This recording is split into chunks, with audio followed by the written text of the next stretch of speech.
Hello, my name is Dohun, and I will be talking about Exodus 1, which I named as Pharaoh's Threatening.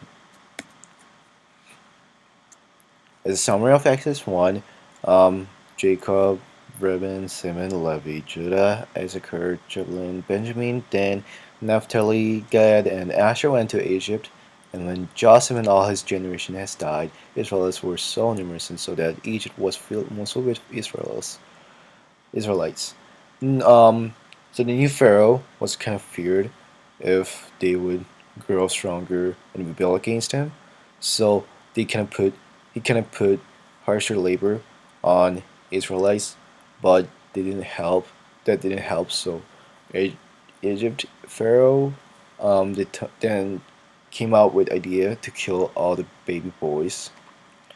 Um, so he ordered midwives to do the killing, but they did not listen to him because they were feared of God um, on what he would punish on them. So when King asked them for the reason, they said the Hebrew woman gave birth even before they were arrived, which means that um, even before they came for help, they already gave birth to the children, baby boys. So they couldn't do what Pharaoh told them to do. So repeated words. Boys came out 4 times, Israelites came out 3 times, and Egypt came out 6 times. Question I had about Exodus 1. Why the king of Egypt commanded to kill all the boys but not girls?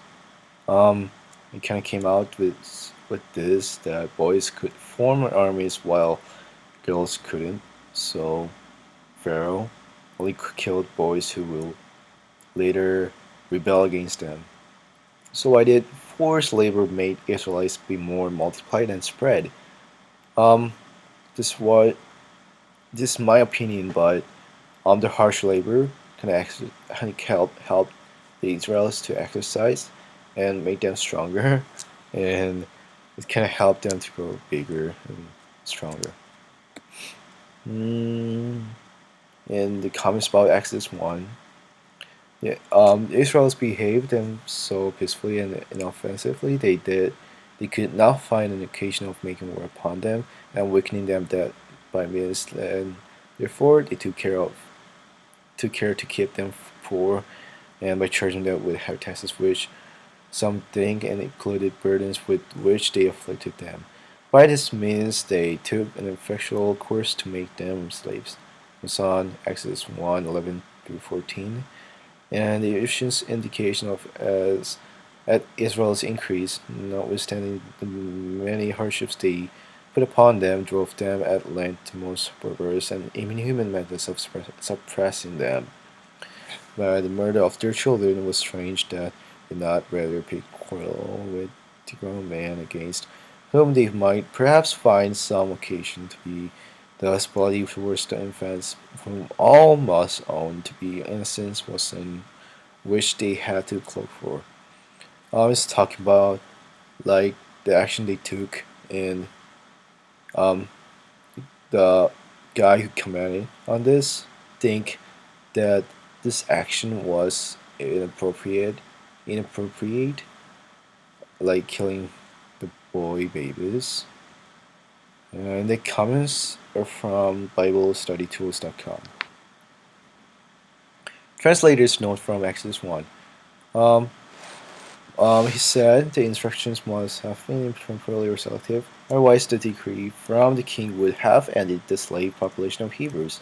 It's also possible that the king did not think through this, but simply took steps to limit the population growth. The narrative is not interested in supplying details, only portraying the king as wicked fool bent on destroying Israel. It's on Exodus 1:16. And the point of this brief section is that the Midwives respected God above king and simply followed a higher authority that prohibited killing. Feared God is a basic part of the true faith that leads to an obedient course of action and is not terrifying worldly threats, like what Pharaoh told them to do. Yeah, it was on Exodus 1:19. These comments are from bible.org/netbible. Answer to the questions: what does your chapter show about God? This chapter shows that God did not let evil to do whatever they want to do. And also from this chapter, God was kind to those people, midwives, who followed Him and feared Him. This shows that God is always waiting for us to know how great our God is. And what does your chapter show about people? This chapter shows that how weak we are and how people like obeying to whatever Pharaoh told them to do, even though they knew that it was not right thing to do. And on the other hand, there were some people who could stand against Pharaoh's command, and they feared God more than the Pharaoh, and so they chose not to do whatever Pharaoh told them to do. And it shows that people could fight against evil when they are with God. Yeah, these are my credits. Image from Prezi.com, image.google.com, and comments on Exodus 1. Matthew Henry's commentary from BibleStudyTools.com, and translator's note from bible.org/notbible. Bible website as a Bible source I got from BibleGateway.com. Thank you for listening.